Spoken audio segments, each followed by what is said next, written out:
Makatingin. Ayos yung makakanta gagubat eh. At pag ano, ang ganda-ganda na tsura, pag tingin ko na mukhang gubat, taong gubat eh. Taas naman.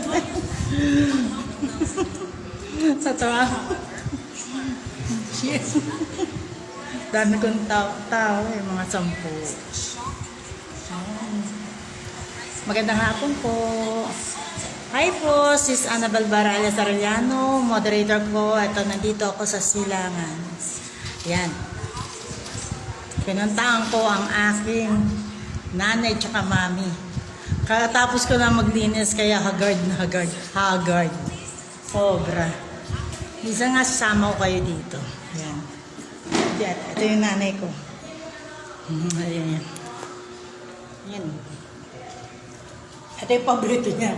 Konting-konting gulay, konting isda. Yan lang, yan lang. So, salamat po, Sis Deb Ramos, sa ginawa po niya po. Maraming salamat, sis. Nakita mo, sis? Sis Deb? Ayan, ha? Ayan. So, naglinis po ako dito. Mamaya, linis ulit. So, ayan po. Ito po yung pansya namin. Yan. Ito yung nanay ko. Iba na naman ang design mo na. So, ayan. At hindi kami nagkakasama. Halos araw-araw po ako nagdadasal sa kanya. Ngayon pong araw po ng, alam niyo na, mga mahal natin sa buhay na namayapa. 24 hours po talaga. 24 oras po kung, ay nako, parang nagbabalik na naman sa akin yung mga alaala ko kung ano, nabubuhay pa po yung nanay ko. So, yan. Yan po. Yan. Mga members, mga member po ng Pet Malong Malupit, sana mahawakan natin to. Yan. Yan. Alam mo, sa tagal-tagal na po nito. Yan, sa tagal-tagal na po niyan, hindi ko pa po siya nahahawakan ng tulad ng paghawak po natin sa Mana Nazareno. So, try ko din po mamaya na mahawakan. Parang, hindi po ako natatakot. Siyempre, kakaiba, di ba? Alam naman po ng mga member po ng Pet Malong Malupit, pag humahawak po ko at kasama po nila akong pag humawak po ko sa mga Nazareno, o kahit sa Virgin Mary po, sa Santo Niño, alam po nila po kung ano po nangyayari. So, ito po, siguro mamaya po, try ko pong hawakan siya. Kaya po, marami akong mga member na sumasama po sa akin at pinagdadasal ko sila. Dahil may kakaiba po doon. Siguro, minsan pag gusto niyo po, pumunta sa bahay, may papahawak ako sa inyo. O kahit sa bahay niyo, pupuntahin niyo ako. Hahawak po ako sa inyong mga poon, sa inyong Virgin Mary, sa inyong Santo Niño. Kasi may iba po, may kakaiba. So, halos lahat ng member ko, alam ko nila kung ano po yun. Kasi mas maganda po yung nararamdaman po natin, buhay po ang ating Nazareno. So, try niyo din po, nakakasama po ako magdasal. Alam niyo naman po tayo kailangan malapit po tayo sa ating mga poon. Ang ating po dinadasalan, syempre may kanya-kanya po tayo po mga religion. Yan, may kanya-kanya po. Ang iba, wala po mga imahe. Pero ako kasi po, lahat po pinupuntahan ko. Gusto niyo po mag-invite po sa akin, 7 Adventist, lahat po, born again, lahat po. May respeto po ako talaga ng mga kanya-kanya po natin pong relihiyon. So, yun nga lang po, kami po talaga po ay Katoliko. So, kaya po ang mga tao ko po, mga member po ng Pet Malu, na naka-member po sa akin, mas lalo po namin minamahal po ang aming mahal na Nazareno. Kasi ang mahal na Nazareno po ang nagpapagaling po sa aking mga member. So, ano naman po nila po yan. Basta nagkitiwala po sa mahal na Nazareno, kayo po ay mapapagaling po niya. So, ayan po. Sis May Albos, magandang gabi po. Magandang hapon po. So, ayan. Ulit-ulitin ko po. Kasi tuwing ano po, November 1, talaga po nandito po ako. Yan, ako po yung naglilinis po. Hindi lang po November 1, basta pag may okasyon po. So, basta pag may ano, biglaan po ako nagpupunta po dito. Kaya minsan hindi po naabutan po ng aking nanay, ng aking mga kaibigan doon sa bahay. Kasi dito po nagpupunta. Ang nanay ko po, ayan. Ito po yung nanay kong manggagamot. Ayan. Ito naman po ang aking mami. Ito po yung nanay kong, ito po yung nanay kong manggagamot yan.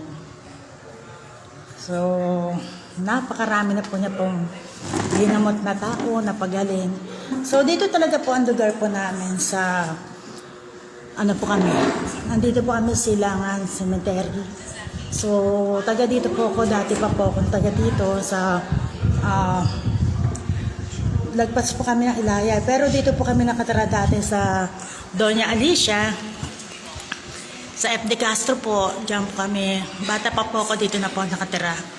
So, para alam din po ninyo, sa Ponte Bacorte dito po ako. So, mas marami po kami dito nakakilala po sa akin, sa nanay, lalo na po sa nanay ko. Kasi, ang dami po nagpapahilit po sa kanya po dati talaga. Nung nabubuhay pa po siya, at kami po ay napalipat sa Pamplona at patuloy pa rin po siya po naghihilot sa mga tao pero walang bayad. Bawal kasi po tumanggap ng bayad. So ang kanya pong gabay, ang Mahal na Nazareno, swerte ko po nung nawala po siya. Ako pa rin po ay patuloy po nila pong binabantayan kasama po ng Mahal na Nazareno. Kaya iyan po. At binabantayan din po ng Mahal na Nazareno ang mga member ko po. Kaya kung makikita niyo po, ako po ay simpleng tao lang po. Mabuting kaibigan, never na maninira kahit kanino. Kahit inaaway pa, hinahayaan ko na lang po ang Mahal na Nazareno. Ang bahala po sa kanila. Alam niyo naman, ako po pag inaaway ng kahit sino, kasama sabi ko lang po sa inyong lahat, never po akong gagawa ng mali. Dahil ako po talaga po ay never na gagawa ng kaguluhan sa kahit kanino po. Kaya po ayan. So, nakakaano pag naalala mo yung nanay mo. Alam niyo po, kapag namamatayan po tayo, sobrang sakit po talaga. Ang hirap po, hindi po yun mawawala kahit ilang taong pa po dumaan. Hindi po nawawaglit sa isip ko po yung mamit nanay ko po. Kasi yan po ang mga nagmahal po sa akin, nagturo ng kabutihang asal, matutong makisama po sa mga tao. Kailangan wala kang pipiling kaibigan. Ngayon, kung pangit ang mga kaibigan kung pangit ang mga ugali ng mga kaibigan, na nakilala mo silang pangit ang ugali, so ikaw ang bahalang maghila sa kanila para mapabuti. Yan po ang lagi po sinasabi ng aking nanay at mami. So kaya po kami nagkasama-sama sa Petmalong Malupit. Kahit may mga ugali po sila, at least ngayon, okay na okay po sila pang kasama. Halos kapatid ko na po sila pang lahat. At alam po nila po yan, mapagmahal po ang kaibigan. Wala po akong iniiwan sa ere. Basta maging matino lang, mapabuti lang. Ako po simpleng kaibigan eh. Ang gusto ko lang po sa mga member ko na mahalin nilang una ang kanilang sariling pamilya. So yun nga lang po, karamihan sa mga member, marami ding problema. Pero hindi ko po sila po iniiwan kahit marami silang problema. Kasi gusto ko po, ako po taga-advise lang po sa kanila. Nasa kanila po yan, kung susundin po nila o hindi. Basta ang gusto ko po, mapaayos po ang buhay po nila palagi. Ngayon, kami po ay nagkasama-sama, wala man lang kaming kaperahan. Pero sabi ko lagi sa mga member, wala tayong kaperahan, huwag tayong mag-iisip na merong mag-iisip na mang-utak ng kapwa, kung paano tayo magkapera, mang-utak, hindi po ganun. Kaya alam po lahat ng member po namin, nakusa po kami binibigyan ng kahit sinong tao. Hindi po ako nagpupumilit na bigyan kami. Yung hindi po makapal po mukha ko na manghingi. So, alam po lahat po ng mga member yan na kitang-kita naman po nila. Once na bigyan po nila po, once na meron po makakita po sa amin, talagang binibigyan po kami po ng kusa, ng pera. At nakikita po nila po lahat po yan. Kasi talagang ganun po ako hindi ko hilig magtago ng pera. Gusto ko po lahat kita po ng aking mga member. So ayan po ang ating mga yumaong pamilya. Ay, naiiyak kasi ako pag naalala ko. Kasi ang hirap mawala ng nanay. Kaya ngayon pa lang po, kapag habang buhay pa po ang inyong mga magulang, ang inyong lola at lolo, mahalin niyo na po sila. Bigyan niyo po sila ng attention. Attention lang naman ang hinihingi po ng mga nanay, tatay. Kasi meron kasi mga ibang mga anak, kapag pangit ang pinakita ng kanilang mga magulang, tinatanim na po nila sa utak nila na walang kwentang magulang. Pero minsan may mga nakakausap po akong ganun. Binabago ko po yung pananaw po nila na maging alisin nila sa isip nila yung mga nagawang kamalian ng kanilang mga magulang. Kasi maaaring magbago yun. Ngayon, kung di man magbago yun, basta ipatuloy pa rin nilang pwedeng mabuting anak. Gawin nila yung mga dapat gawin sa loob ng bahay, di po ba?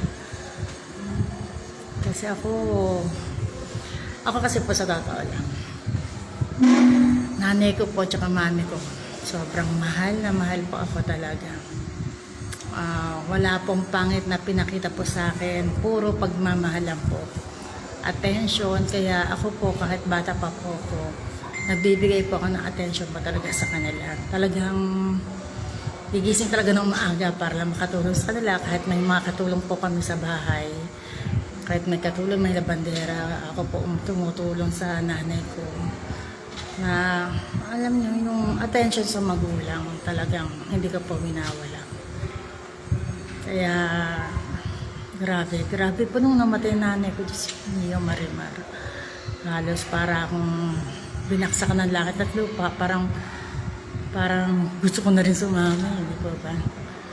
Kasi yung iba po talaga sa iba lang kasi. Akala po nila laging buhay yung kanilang mga magulang. Kaya parang okay naman nandiyan naman si mami. Di nila na may sakit yung nanay nila. Ninilihim lang ng nanay nila. Gumagalaw pa rin kahit masama yung pakiramdam. Pero may mga anak talaga na hindi nawawala yung yung sisigawan yung mga magulang nila, yung palasagot sa magulang. Di po ba? Dapat yun ay iwasan po natin kasi dapat isipin po natin sa maghapon ba naman kung po pwede nga lang magtrabaho na lang yung mga nanay. Pero sa totoo lang po, ang hirap ang hirap.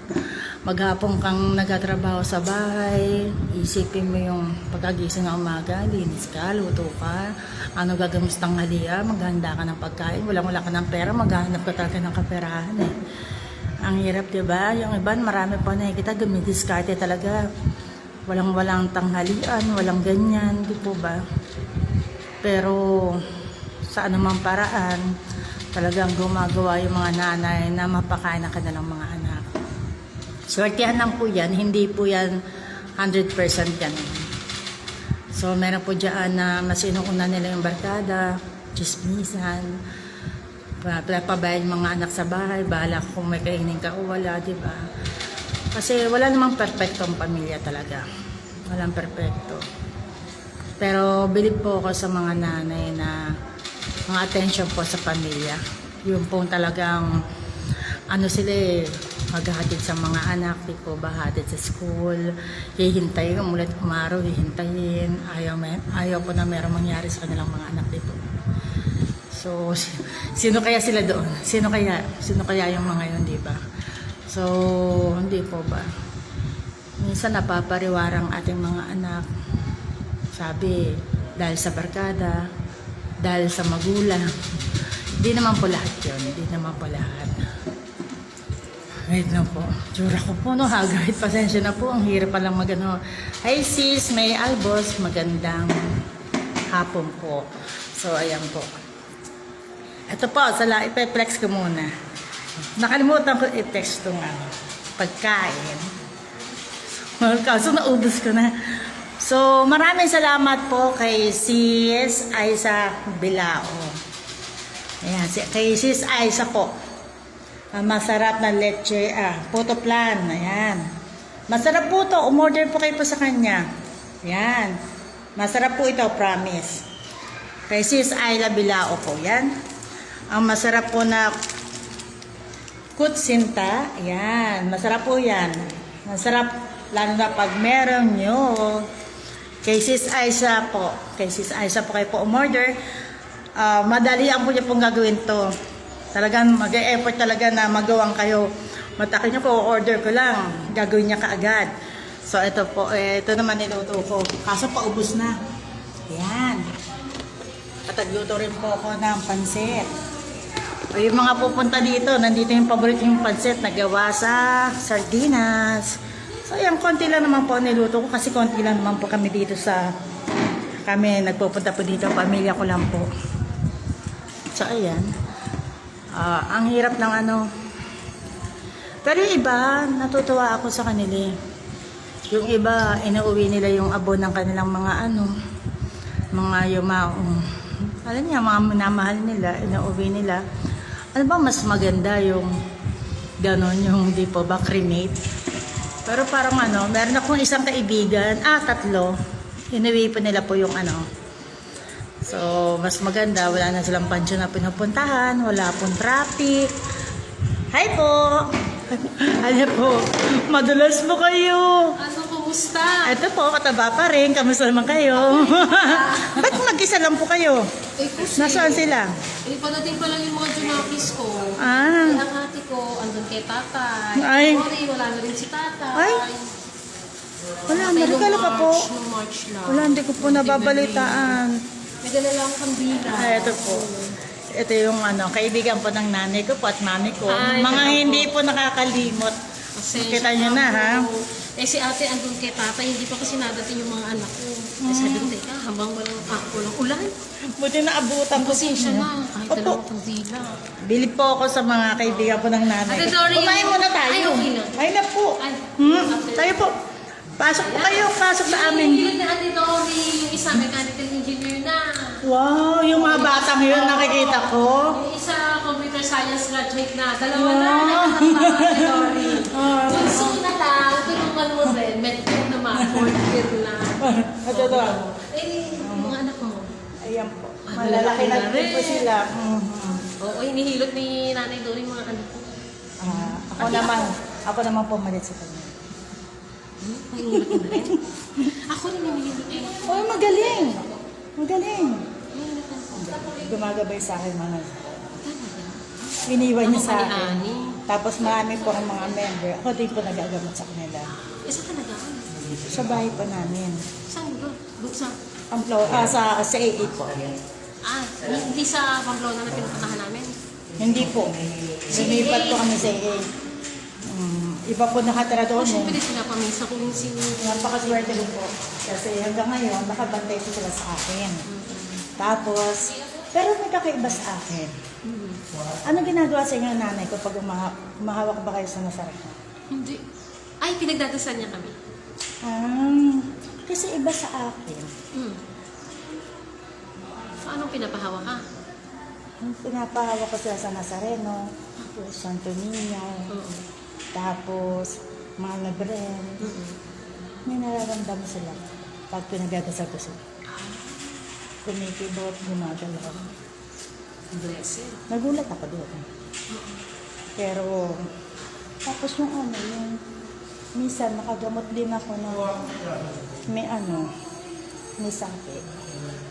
Nasapian yung tao pero nagamot. Gulat ako kasi sabi ng nanay ko, nung nagagamot siya na may sakit, kasama yung Ate Pechi. Huwag daw akong tititig. Eh, nung time na yun, nung in-invite ako, may sapi yung tao. Siyempre, hindi ako pwedeng tumitig. Ang kaso, wala na yung nanay ko. Oo. Ang tinawag ko, si nanay at saka yung mga Nazareno. Oo. Pero wala akong sinasabi. Hindi ka mukha ng iba nagagamot sa ano. Oo. Magkakasalita, umalis ka dyan. Pero ako, mata lang. Sabi ko, no choice, wala si nanay. Ang gagawin ko? Ayun na, hinihilo niya ako. Ang kaso nga lang, may kakaiba. Oo. Kaya nga gusto ko ngayong hawakan yun, kaso ang taas. Kaya sabi ko, wala, paano kayo mahawakan yun? Pati yung sa musikyo, na dito sa Mahama, sa Las Piñas, yung pinaka, ano doon, imahe. Oo. Pag humawak kami lahat at hindi kami kompleto, halimbawa, hindi nakawak yung iba, sa akin ang hawak. Ngayon, gumagalaw pa rin. Hindi ako nagalaw, pero naramdaman nila na may Merong parang something, may energy na ano, something. Tapos yung Nazarenong nakahiga sa Quiapo. Sabi ko, humawak kayo lahat. Eh, hindi din kami kasya. Sa akin ang mawak. Nagulat sila, sumasayaw daw ako. Tapos pag diyat ang mata nila, hindi ako nagkasayaw, pikit ulit sila. Kaya tanong ko, kayo yung ano, matagal na nagpapagamot kay nanay. Oo, ano Kasi- lang siya, hilot lang siya. Hilot lang. Eh, kaya nga sabi ko, Hindi naman kami, hindi niya masasabing humama kayo sa akin, humama kayo sa image, wala naman gano'n. Kasi nasa elevated yung image niya, di ba? Oo, nasa taas pa rin yung aming ano, di ba? So, talagang Gusto nga sana sasabihin niya kunin lang. yun. Basta sabi niya lang, luhod lang, mag-pray, gano'n.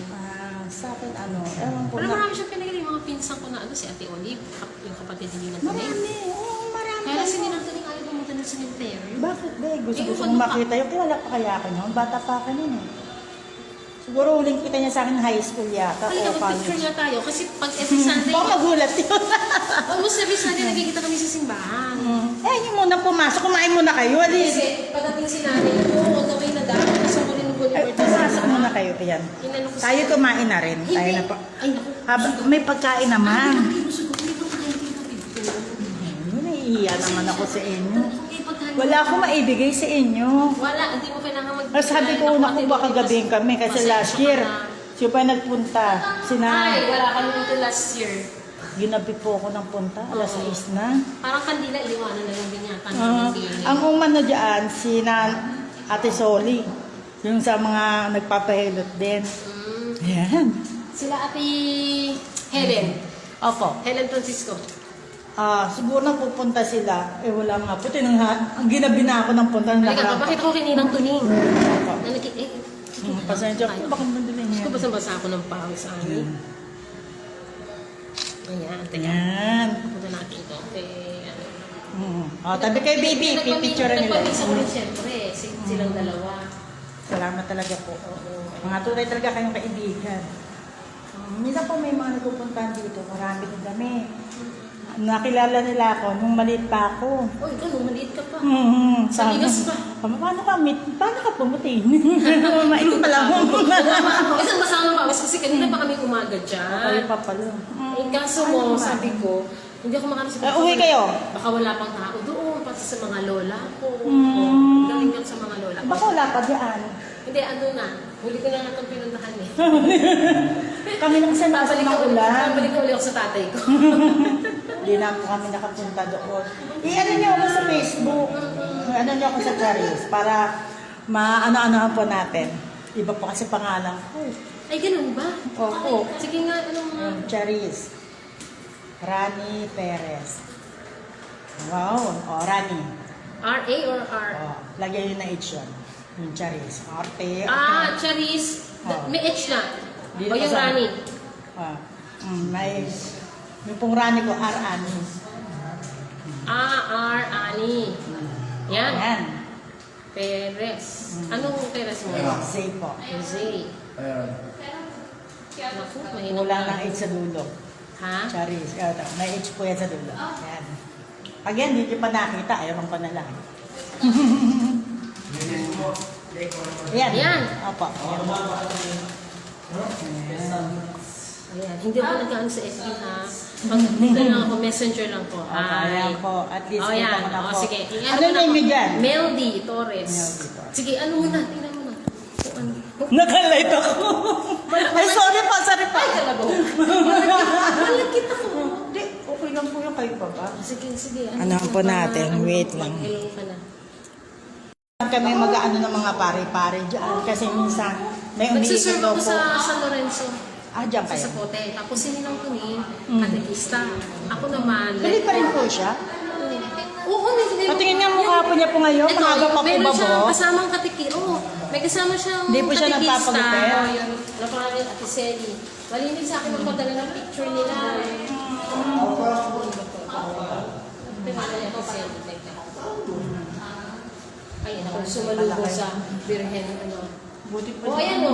Ayan siya. Ayan po siya. Mahaba pa rin buhok. Puti na rin. Dati black na black. Gusto yung marimar. Pati na. Ayan. Teka, may picture na nakabelo eh. Kasi nag-Latin mass. Ayan ang uniform nila sa catechist. Ilang taon na po siya ngayon? 80 plus na si Nina. Wow! Namimiss ko yung mukha niya. O ayan, ito. Nag-Latin mass. Ang ano is dapat nakabelo tsaka nakabistida. O ayan. Nakakamiss. Doon pa po babae niya doon sa may daan, sa may kasada. Oo. Doon pa rin po. Magkapit bahay kami niya. Kasi hindi ko matandaan. Kaya lang Ano kami eh. lumipat. Etong landmark ko, yung Cavite, ano nga ba? Bible Baptist Church. Yung Eskinita after noon, yun yung sa kanila. Hindi ka lalagpas ng gasoline station na May papasok po ba? refill. O, Eskinita na kami ganito. Refill, hindi ka, basta in between ng Bible Baptist Church sa Aniban, tsaka refill gas station. Doon lang po mismo. Makikita mo yung ano doon, meron sa unahan 79 Aniban, kasi sila 79C. Kaya pumasok ka. Yung pangalawang bahay doon, kami B, sila C. Pero hindi na kami doon nakatira. Nagpapaupa na. So marami kayo doon pag pumupunta kayo yung nanay ko tsaka ako. Oo. Doon ako binagalan ng nanay ko. Doon kami. Eh kaya lang kasi binaba kaya lumipat kami kami. Pasok siya doon na lang. So magiging na kami na uwi. Wow, yan. Hindi, mali ko lang. Asa naman Hindi na pala kayo kung teto doon. Hindi na. Asa na lang siya nito ni. Dati po marami kasi kayo doon. Wala mo sabihan mo ko, para sabihan ko siya. Pero yung Message yun lang na meron. nasa San Lorenzo Ruiz Parish Church siya ng Sunday. Every Sunday kasi sa Binyag, katekista ang kasama. 11 o'clock yung Binyag. Usually mga 9 o'clock na siya nasisira. Kamatayan po niya sa 30. Oo nga, November. Diba? Opo, November 30. Tapos sa birthday niya, 19. O yun. Uy, tandaan niya. Natutuwa ako. 19. Ayun, tama. Talagang kakaiba talaga kaya. Tanda kayo November 30. Tsaka nakikita Bata-bata kami pa kayo ni Ate nun. Helen Francisco. Sumagang- Di ba si Ate Helen Francisco hindi. nagpupunta rin sa kanya? Opo. Oo. Alam mo ba si Ate Helen, ang vice chairman ng Pastoral Council sa San Lorenzo? Wow! Hindi na siya nag-ano. Di ba? Sa Sino po may politics? Parang... Umayaw na siya? Nalimutan ko na kung Kung nagkalipap siya, pero hindi naman siya nanalo sa legacy. Actually, may picture siya, oh. So, kumarada pa siya Sabihin nyo, nakita ko si sa Annie. Reign of the Living Saints. Tingnan mo, Wow. kumarada pa yan. Sandali, ha? Kasi may group chat kami ng commission leaders. Opo. Ayan. Ito yata, yun eh. Umakita mo si Ate Helen dito. Ayan, oh. Oh, di ba? Oo nga. Mabait siya si Ate Helen. Oh, ayan. Namimiss ko na yan eh kasi dalaga pa lang yan. Di po ba pinupunta pa namin doon sa Bulacan yan? Oo. Nahiligaw ni Kuya May namatay Ferdy. kong kapatid eh. Sa Ah, Bulacan. tapos kaya siya umuwi. Parang napansin ko yun eh. Pero biglang nawawala kasi. Ang dami ko kasing ginagawa sa buhay. Ayan, oh. Our Lady of Lourdes. Ang kanyang... Ang ganda. ang kanyang- At least nakasama po siya po dyan. Ang Oh, ganda. active siya. Oh. Titingnan na Vice kung chairman ano. siya. Vice chairman Kaya ng Parish pala. Pastoral Council. Maganda yung ano niya. Hindi po ba? At least magka-friend na po tayo sa Facebook. Makikita ko na yung mga kaibigan ng nanay ko. Hindi ako nag-ano sa Facebook, mapakadalang. Bakit naman po? Masaya kaya yun? Ako sa oras ko. Sobra kayo. Kayo talaga. Bait na Basta Sama na yun sa mensahe. maraming salamat po sa pagbisita. Hindi Basta na kayo messenger lang kumain. ako ha. Ayoko sa Facebook. Opo. Dalang ako sa Facebook. Siguro nag-thank you lang ako pag birthday ko. Tapos yung Grabe. nakapasa sa board yung panganay ko. Yung mga ganun thank you. Thank you lang. Kasi pagka napaupo ako, wala na ako. wala na magagawa. Ako nga po, nawawala na ako ng ginagawa pag yung Facebook ng Facebook. Oo, wala. Pero ito lagi ko sila kasama sa bahay. Wala naman kaming katulong. So ako lang. Mas maganda pa walang katulong. Nag-work from home pa. Wow! At least meron kayong trabaho. Saan pa kayo? Ako walang juice. Hindi po ba? May isa pa rin Doon lang kayo. Saan pa kayo doon sa may ano? Saan Phase banda 2 kayo? kami. Sa Wala naman phase two? daanan dito, di ba? Doon simula po. Doon si Mami Beren sa ano doon. Gusto ko na Kuya Rolly. Eh, bakit may picture lang? Opo. Gusto ko lagi siya magkasama dyan. Hindi po ba? Eh baka Pero mamaya. dito sarado to, no? Sarado po yan, wala kayong madadaanan. O paano po? Mag-ingat kayo dyan, baha. Kayo kahit baha, nandito kayo. Salamat po ha. Ha? Ingat po kayo, hindi na kayo nag-uwi ng pagkain. Kayo. Ingat po. Salamat. Yan. Yan. Yan. Mamaya po mga ibang mga po ba nakakatuwa po yung mga kaibigan ng nanay ko po. Marami po kasi siyang ginamot. Ginamot po dati. Kahit napakatagal na po patay na, matagal na siyang patay, dinadalaw pa rin po siya. So, salamat po sa mga kaibigan po niyan, mga dumadalaw po hanggang ngayon. Maraming salamat po.